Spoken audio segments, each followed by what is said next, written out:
Oh, you're on mute. Great. Yep, I am. Thank you.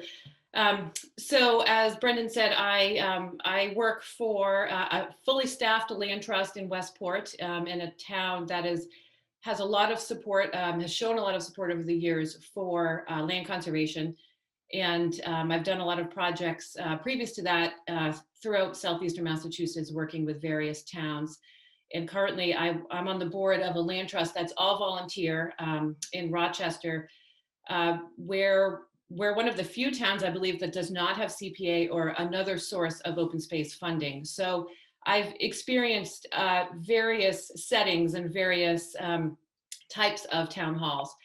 So for today, oh, this is not, let's see. Oh, yeah, for today, we had kind of three main goals that we wanted to cover. The first is talking about who and what town hall is, and it may be more than what you traditionally think of as your town hall. The second thing is we want you to be able to walk away with some tools and techniques that you can use to help your land trust more effectively engage with town hall. And third, we want to make sure we're spending time discussing the issues and questions you may have that you may be grappling with right now. Because for as many projects as I've done or interactions I've had with a town hall, it changes from time to time, year to year, even when you may have similar types of projects. We all know what a town hall is. We all have gone to town hall. But when I think of a town hall and as it affects the work of my land trust or the work that I'm doing, it's grounded in people, but it's also all of the infrastructure that allows me to do my work. So first and foremost, we talk about the municipal employees, the town administrator, your town manager, is a wealth of information and is really where a lot of interests and the boards and committees and departments really converge. So that's a key person, but you probably also work with conservation agents, town planners, your community preservation. Let me move to that next. Your community preservation committee is probably, they're elected and appointed officials. So you have your selectmen, your planning boards. So you have the individuals who volunteer and sit on these boards and committees, but you also have those entities themselves, and your boards and committees in your town interact with each other.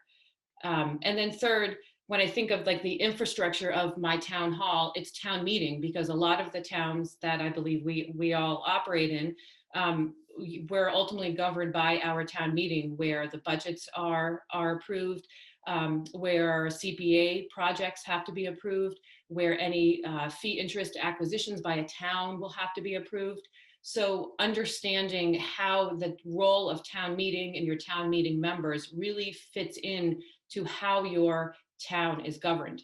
And then lastly, really the collection, you have federal and state laws and rules and regulations that impact how your town is run. And then within the town, all of the rules and regulations for who approves what and what processes, what procedures you have to go through. So really when I'm thinking about a project I may be working on or some initiative I want to have with the town, it's very important to think about the people, but also all of that infrastructure that allows the town to be able to provide its services and to function. So we all have different ways that we interact with our town halls. One very important role a land trust can play is in planning, aligning your priorities or communicating your priorities with a town through its master plan or its open space plan. Conservation restrictions can't happen without approval from our selectmen and our conservation commission. Or you may be subdividing land that you're either acquiring through purchase or donation. All of our CPA projects or our open space bonds, we have to work with town hall to get that funding. And then, as I mentioned before, the town meeting and having town meeting approval for various types of projects or zoning changes, for instance. And then there may even be some reasons you may wish you didn't have to interact with your town hall. Two main issues that have come up over the years for me are dealing with real estate taxes. So the idea and the sometimes dispute about taking properties off tax rolls, or public access when the town has been involved in an acquisition or a project. So Jessica will be talking more about those two and with her examples and some case studies. But those are two important issues that I find come up again and again in towns. And then finally, advocacy. Your organization may be involved with advocacy, whether it be for bylaw or regulation changes, or just for advocating that the town supports open space protection. So we all have the many different ways that we work with our towns and that we want to build support for our conservation work. And I wanted to kind of establish perhaps 3 building blocks that, regardless of the type of work that you're doing or the project that you're doing in your town, can really help you create a strong foundation so that over time you can increase your engagement and have your various types of projects succeed. And some of these may sound very basic, but I often find going back to the basics is what we sometimes need. So number 1, relationships. Number 2, policies and procedures. And then number 3, context and setting. And I'm going to go a little bit through all of these. So number 1 is relationships with the people, the employees, and the individuals who sit on our boards and committees.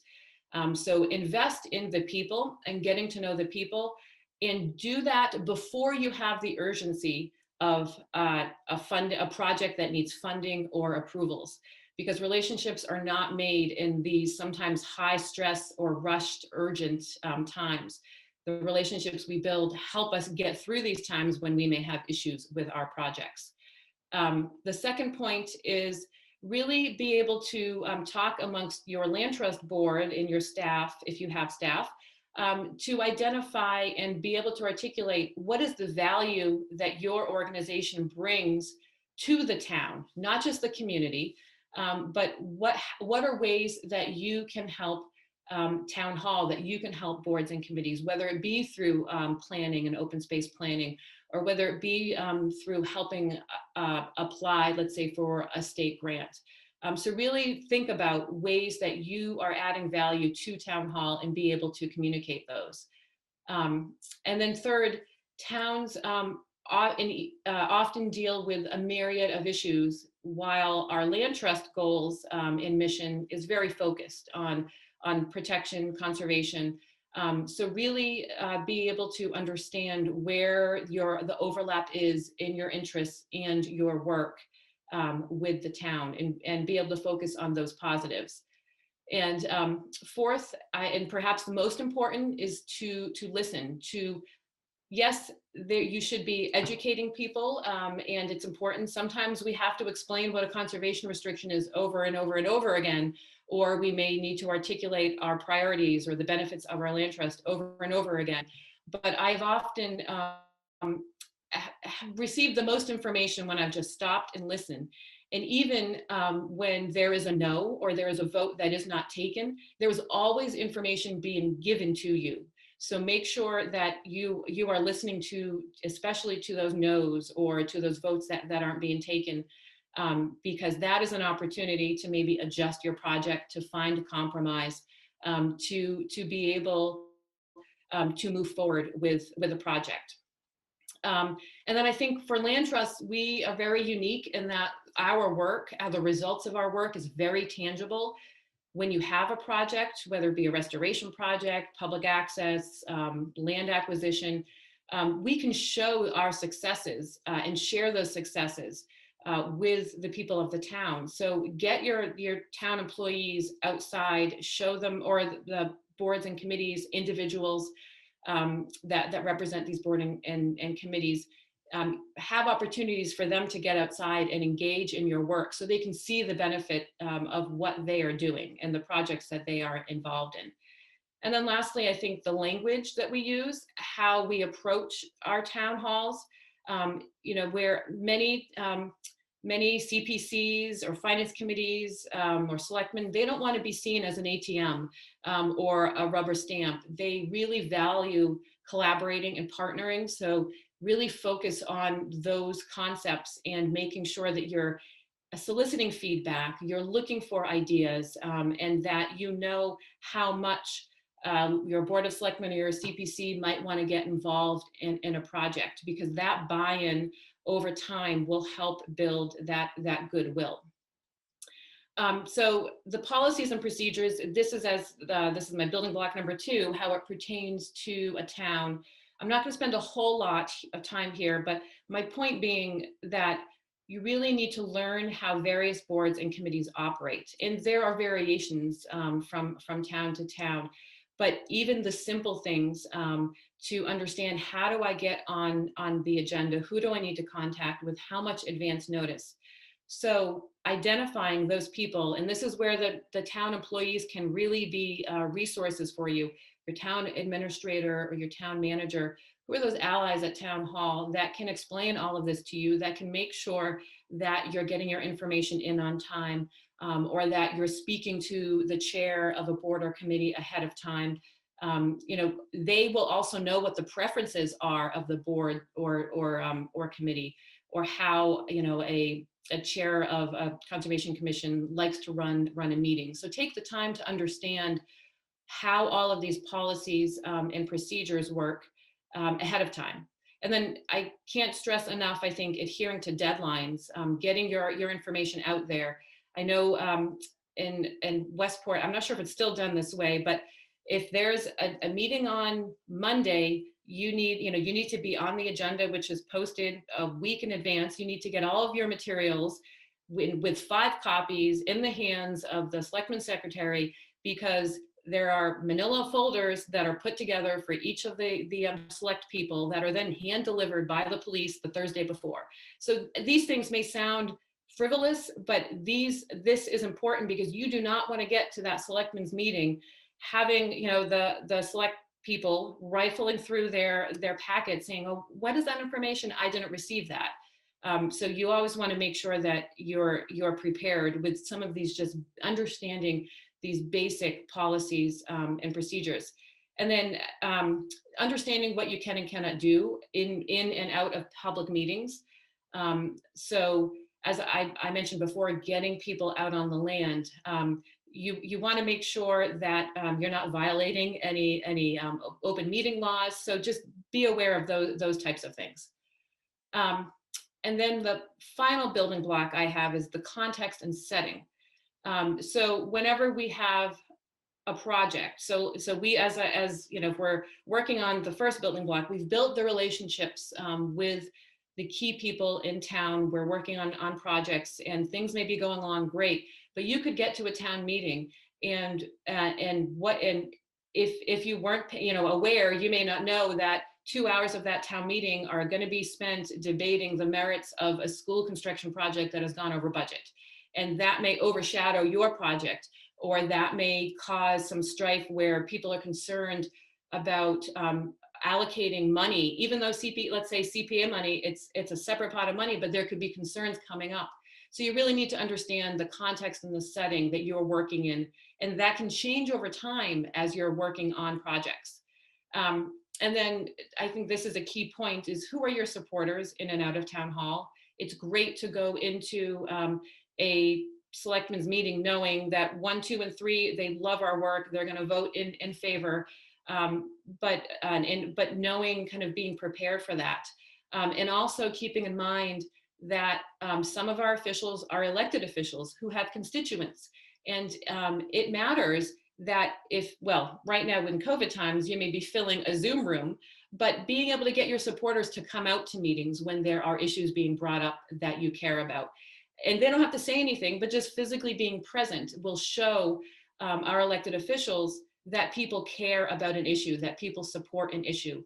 So really thinking about how your supporters, your land trust supporters, your board members, your staff can help with your projects. And then to anticipate opposition, whether it's opposition to a specific project or other other issues that may be happening in town. So be ready if the issue is taking land off tax rolls, be ready with how you want to answer that very common question that arises. And sometimes if you have a project that may be very urgent, you just need to be prepared to pause, take a step back, because a lot of the negotiations, a lot of the work is done outside of the setting of a public meeting. So just one quick story. Back when I started doing work in Westport, I was going to a selectmen's meeting. It was the end of the year. We needed to have a bunch of conservation restrictions approved because the enhanced tax laws were about to change. I knew I had selectmen 1, 2, and 3 who were on board. I had the 3 out of the 5 votes I needed, but there was a new select person who had so far been approving the conservation restrictions, and then all of a sudden said, no, I don't like what this is doing to our tax rolls. I'm not going to vote on this. Now, the chairperson could have taken up the vote. We would have had our 3 votes.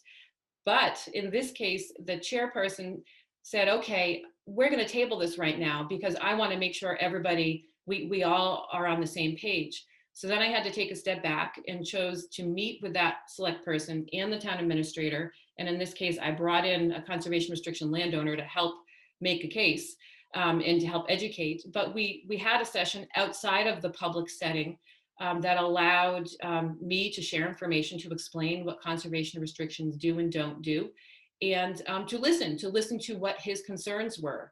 And we were able to then to go back into that next meeting. And from that point forward, this individual supported our conservation restrictions.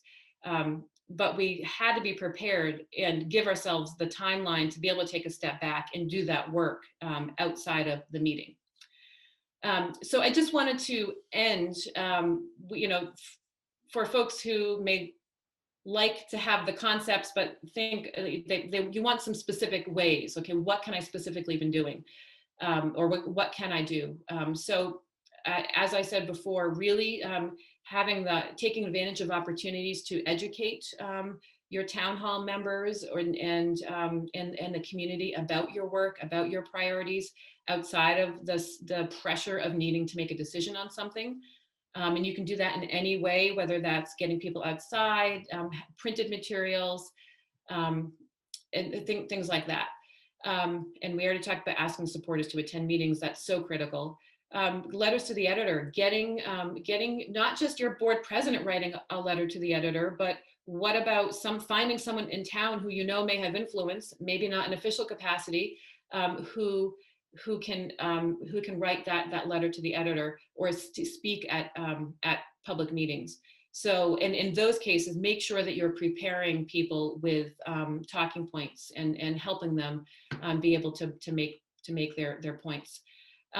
So the last point I just want to make in all of this is to really acknowledge the role that your town is playing, acknowledge the partnership, the collaboration, thank them again and again and again. So you can have ribbon cuttings, you mention and thank the town in press releases, be very specific about what the town is doing to help conservation and to help your land trusts work, and really keep building that, because you have a relationship with the town hall, the entity. There will be turnover with elected officials, appointed officials, with staff, but you want to be able to sustain your relationship with the town hall, that entity over time. So being able to document your projects and successes, to refer back to them in the future, and just continuing to build that goodwill. So with that, Jessica's going to talk more about putting these tools to work, and I will stop my screen share. Okay, thank you, Jennifer. Good morning, everyone. Thank you all for joining us for this session. Jennifer shared great content and ideas, and my portion of the talk today, my hope is to build upon that foundation that Jennifer laid by providing some additional ideas and for information and resource sharing, and by providing some examples for how we've partnered with town government for what we would describe as community conservation projects. In so many senses, the Success for conservation in a community can come because of initiatives in the nonprofit sector. And of course, we like to see some initiatives by the government and by the local leaders. And how can we work together and combine our efforts to really have conservation successes led by multiple different groups? And I think that's part of what we want to talk about today. I'm going to be sharing my screen so that we can work through the next parts of the slideshow. So hopefully you all are seeing this.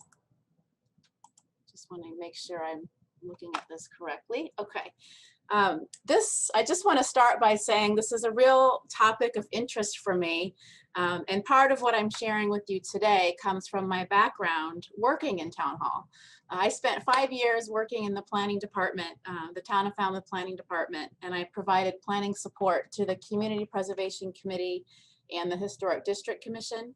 So I've been on the other side of the table, so to speak. I observed a number of best practices for groups that approach the town and really won support for their initiatives. And I did see a number of failures for initiatives that couldn't gain the traction needed, often due to lack of organization and leadership from the proponent, and really lack of identifying the clear role of the town. And that's one of the keys that I want to be sure that I share today. So the focus areas that you're seeing on this slide, in putting this together, we're talking about strategies to build relationships with town officials to increase support for conservation.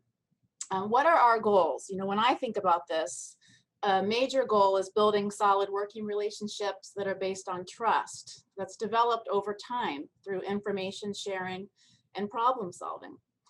Also, we focus on developing public-private partnerships for a coordinated community conservation strategy. Also, we focus on involving our entire team in the relationship building process, board members, staff, committee members, volunteers, members, having ambassadors in the community who believe in conservation and who might happen to have a seat on the finance committee or might be town meeting members or may serve on the planning board. These ambassadors throughout the community are, in many cases, the volunteers and in some cases staff members, that are on town boards and departments. So I can't stress enough the importance of involving an entire team in this operation of building support for conservation in your town hall.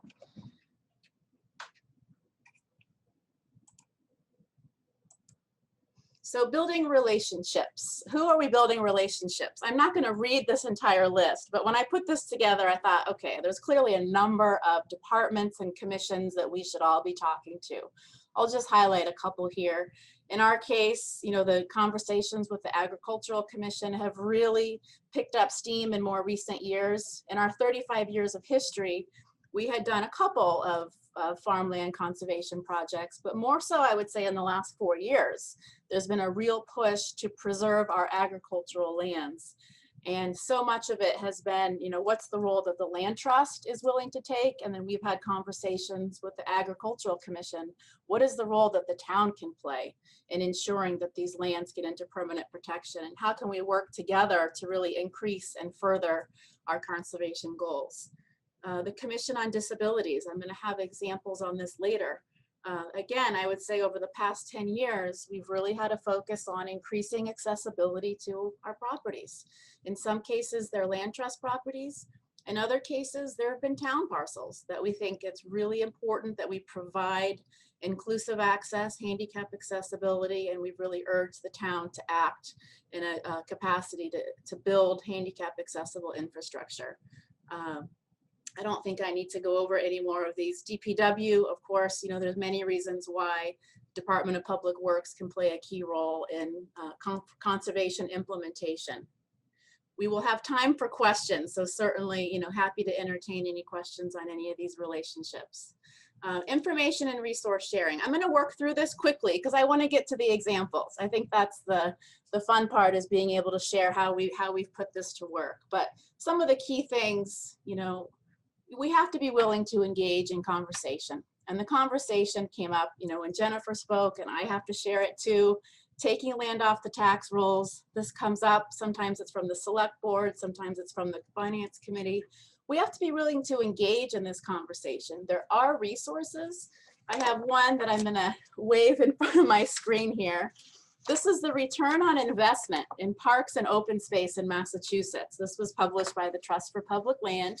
It's one resource, it's from 2013, but it has, part of the information here is that for every dollar invested in land conservation, that returns $4 in economic value in natural goods and services. So what does that mean? What do we talk about when we have this conversation? And what's the value of water quality? What's the value of having a balanced community with preserved open spaces that are walking distance to schools? And how does this impact the quality of life for the community? So it's really multi-pronged. But here, we talk about the health benefits, physical, mental, emotional, spiritual. I think in the pandemic, we've all seen the importance that open space has played in the communities as a resource for people to utilize. It's essential that we have access to these places. The community character piece, the smart growth, environmental qualities we discussed. One of the other things I want to mention, and this comes into play with one of my examples in a little bit, is about sharing and participating in educational opportunities, trainings, and conferences. We had a stewardship staff member, Jack Sadar, who brought an opportunity to Town Hall, to the conservation staff, to participate in a wetland creation workshop. And what ended up happening is after that workshop, we were actually able to implement a project with the town that had been stalled for years. And I'll show you pictures of that later. But it started with a training opportunity, engaging staff, let's do this together, and then let's figure out how we can apply it. And of course, it fit into a bigger goal, but it just talks about how the personal relationships can be so effective. And as Jennifer said, extend invites, to get out on the land, extend invitations to your annual meeting, outreach events and talks. I think a key area here is knowing, what do you want support from your town hall to look like? It's going to look different in every community. And, for our land trust, we're working in one town. I know the regional land trust, Buzzards Bay Coalition, you're working in a number of towns, but it seems essential to have a sense of what you want that support to look like. What are you driving for? Are you looking for an ambitious open space planning and land protection goal? That might be helpful. In our case, we have a select board and a planning board that increased our town's goal of 25% protected land to 30% of our town's land area. They want to see that protected. So that's something we utilize in all of our grant applications. When we're talking to our donors, we cite that goal and talk about how we're working towards it. So having that support at the planning board and the selectman level in a town approved plan is really key. Are you interested in the town engaging in landscape restoration and habitat improvement? Are you interested in disabled access? So I think it's sort of the soul searching of the land trust, of what are you looking for from the town, and how do you work with them to engage in conversation, and how do you move that forward? So I'm going to move to the examples, and then I'm hoping that these will illustrate, a number of points that Jennifer and I have been talking about. In this case, so we wanted to start with a land acquisition example. Here's a land protection project that had a lot of community interest here in town. We had a 46-acre property that much of it was a working farm, and about 11 acres of it is adjacent to the Coonamessett River, which was the subject of a major restoration project. So very desirable for conservation. And the farm had a 90-year history with a farm stand, pick your own strawberries, pick your own pumpkins. So people throughout the community had been to this space, they loved the space. It was a community treasure. So when it came on the market, there was buzz throughout the community. The family had unenrolled the property from 61A, so there was no right of first refusal. So we had an urgency, and the land trust approached the town with a petition. And the petition was signed by over 300 community members. Time was short, and we needed to get the land secured for conservation in a purchase and sale agreement. So what we asked the town to do was to have town meeting approve funding for a down payment so we could secure the land in the purchase and sale, and then come back to the next town meeting with the final funding package to close the deal. The key to the project, in our view, was to have a structure and a clear definition of the town's role. When we approached the town, we knew that we wanted the town to take ownership of this farm.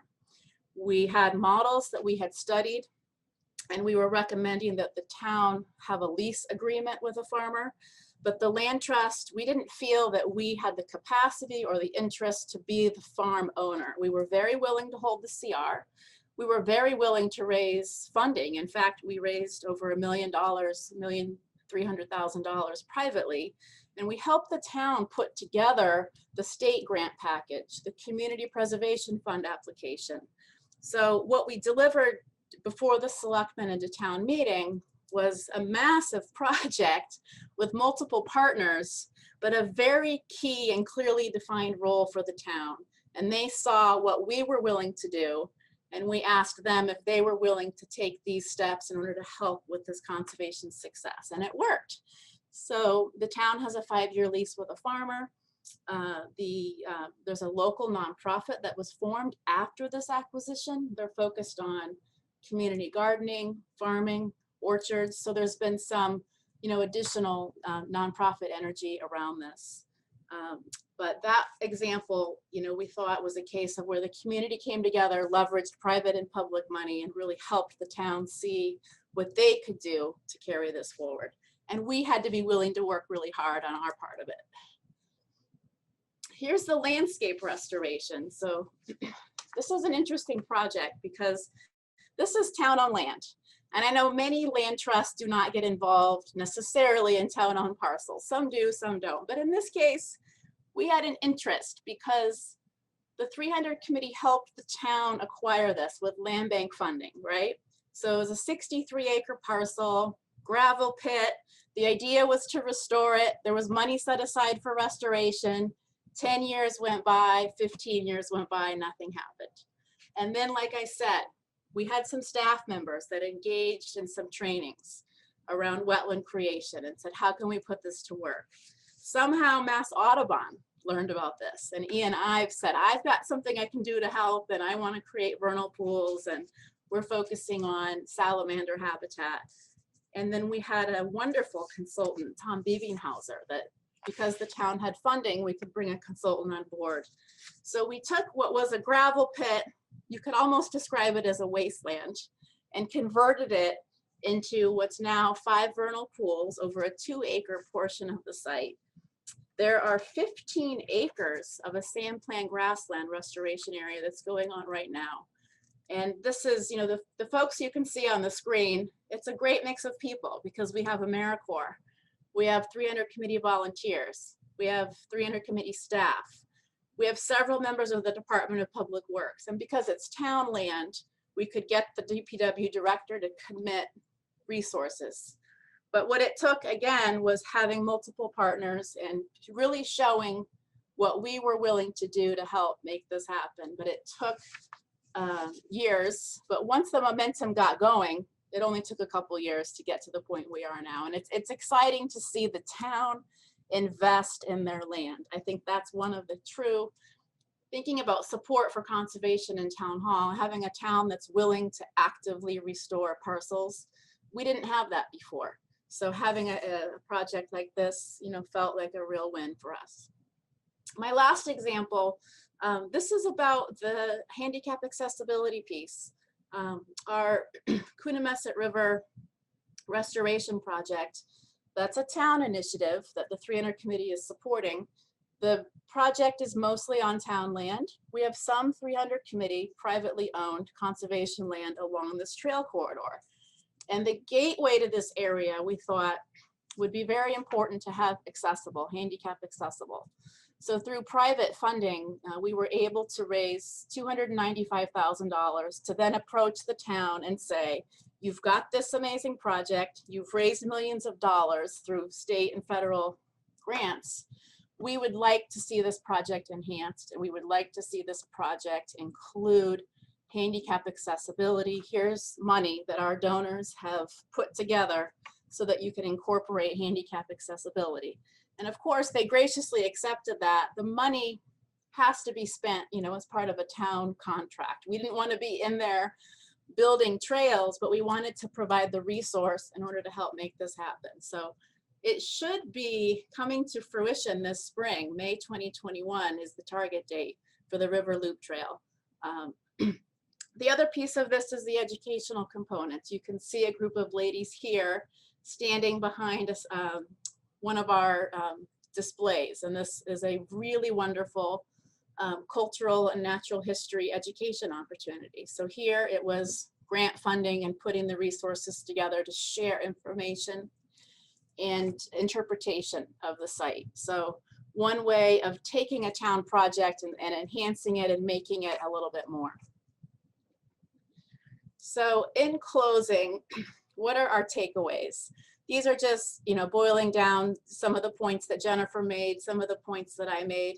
I think it's key to really understand and respect that the town agencies you're engaging with have multiple priorities and areas of responsibility. So planning your project schedule, having adequate time to build their review and buy-in, anticipating the questions, providing and being ready to provide additional details and support, sometimes outside of the public meeting, as Jennifer mentioned. Always having a well-articulated case for support. Why are we doing this? Why should the town take action? What are the public benefits? And again, I can't say it enough, identify the role you wish the town to play and clearly identify what your organization is willing to do. This next one is just make an effort to minimize the administrative burden on town agencies. If you're looking for a letter of support, perhaps, provide the draft. If you're looking for them to partner on a community preservation application, do a lot of the legwork. But come to the table prepared to share resources and information. You want to create a mutually beneficial win-win. My last comment is on, I love this book, and we talk about this a lot about, what are we doing when we're engaging with the town hall and town officials? And we don't have authority over these folks, but what we want to do is build relationships and create allies. So there's this whole, the concept of influence without authority. How do you motivate people to lend their support, time, and resources? How do you work to understand the needs of your partners? Overcoming organizational politics. So, this book I recommend for anyone who's interested in this stuff, but it works, and it's all about the approach, and it's all about the willingness to engage and to share information and really be partners. So we thank you all, and I know Brendan is eager to get us to the point where we're able to get to the questions. So in closing, I'll stop sharing my screen and thank you all for your attention. Wow. Thank you, Jessica and Jennifer, both. Really fantastic. And especially in the light of, we're trying to do this on Zoom on a Saturday morning, and we had a change in our speaker and agenda at the last minute. So that was fantastic. I want to get right to questions. There were two that I spotted while I was watching the chat box. One was David. Why don't you ask it directly? I know Jessica addressed it slightly, but maybe you want to bring that up. Yeah, it seems to me there's sort of a collision course here. Conservation organizations are putting pressure on towns to clean up nitrogen and do other very expensive things. At the same time, we're coming in asking to take land off the tax rolls. Of course, it varies by community. The community I am in, it's getting to a fevered pitch. So my question is, I heard the part about the more than decade-old generalized study of 4-to-1 cost benefit, but is there some way we can do specific studies for individual towns that show that town in concrete terms, not talking points, but really concrete terms that could be compelling to selectmen as to why it would counterintuitively, I guess, benefit their town to let more space go into conservation.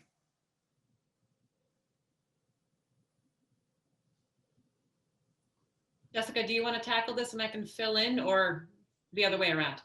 If you have some, why don't you start and then I'll fill in with some. Right. David, I know that Dexter Mead had actually put in the comments that the DNRT has done a cost of community services for their specific town. And I believe they did have help from a conservation organization to put that together. So it frames out, what's the cost of conservation land once it's taken off tax rolls. And in many cases, there is an economic argument that while you're taking it off the tax rolls, you're losing that revenue, you're also not putting an additional strain or stress on public services like emergency, fire, schools. So these types of studies will show generally that a development ends up costing the town more money than the tax revenue it brings in.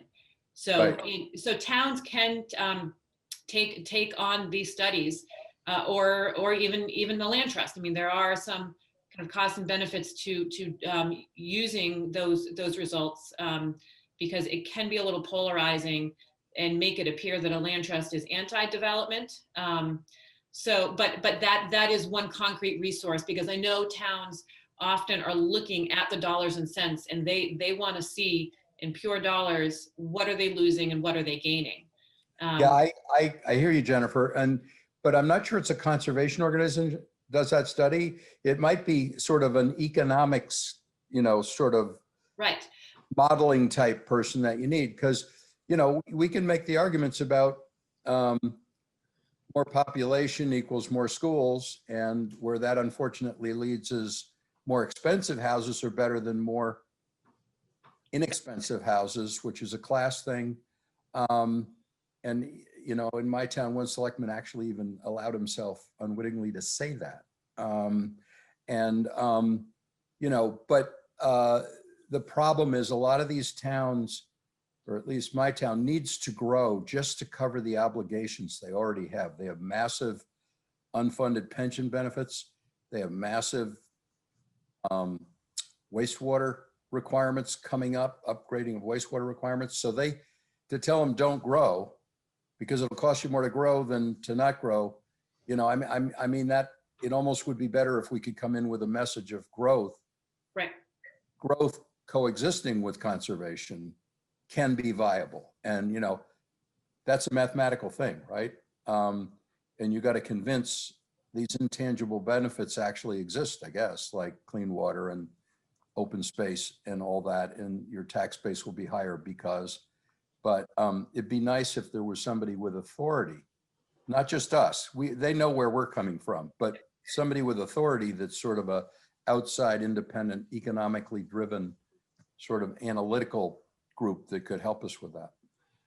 That would be a really, helpful study for land trusts across the state, Right. and beyond. And I think there are examples of what you're talking about, right? It really doesn't have to do with land conservation. It has to do with space restriction. So the place where this comes up are rural communities that are in the phase of transitioning to sort of development build out, right? But there's plenty of urban and suburban communities that have already been there, and some of them have had awful experiences dealing with what you're talking about. Meaning been cash constrained as that happened, and others have figured out how to make that transition successfully. And that's probably examples that we want to highlight, sort of how can you, because you can still have growth without filling up all your undeveloped land, because in fact, plenty of communities have growth communities that don't even have any undeveloped land, or nearly don't have any undeveloped land, right? Right. So, really interesting point. Yeah. Stephen, you had a question that popped up in the text box. Yeah, thanks thank you both of you for a really well done presentation. While there were a lot of basics in there, I think just seeing it all laid out in that organized fashion was helpful to me, and I think I probably speak for others in the group to think about how we can continue to build support for open space in our communities. Jessica mentioned that on that large farm project, there was 300,000 and change spent from free cash. And it sounded like in that case, it may have been due to a time deadline where you needed to be able to make the down payment. In my community, I'm used to the land trust working only through the CPA funding available, at least in recent history. And so I'm curious to hear from you or anyone else on the call who does have experience in being able to utilize this free cash that's not going through CPA, either because of a timing issue or something else, and when that's a viable option. So in the case of the project example that I shared, the Andrews Farm, that was the first time in decades, that we had proposed free cash. We had the land bank, and then of course converted to the Community Preservation Act. So we've been using those town funding sources. I think the difference in the Andrews Farm case certainly was the urgency. We couldn't go through the process of getting CPA funds before that. We had like 2 months, to get ready for the April town meeting. So the selectmen were willing, but like I said, it was a rare case. It was a really special property with very high community interest. So I think, we would reserve those requests, for something that had a unique nature. Our town is not generally willing, to just put free cash because they want us to maximize community preservation funds. I think what they saw was that 800,000 in community preservation funds was really maximizing community preservation. And then we had the private piece. So there was willingness to do it, but we are not approaching them on a frequent basis for free cash. It's incredibly rare. That may be why they were willing to do it that one time. Jennifer, I was just going to point out that, we were talking yesterday about how not Westport, but Rochester is an example of that because it doesn't have CPA, and just sort of, there's really a extraordinary project that happened there about 15 years ago, really signature regional resource, and the town did get behind that, right? Yes, and I believe in that case, the town meeting passed a specific open space bond. They bonded to protect that parcel. So it was a one-time, very, very specific action that town meeting took, and that the community got behind.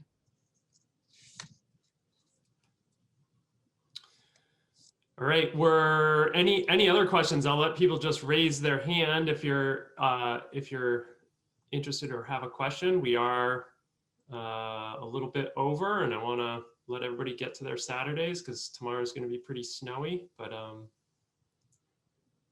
Leonard, speak up. This has been terrific. I certainly enjoyed it.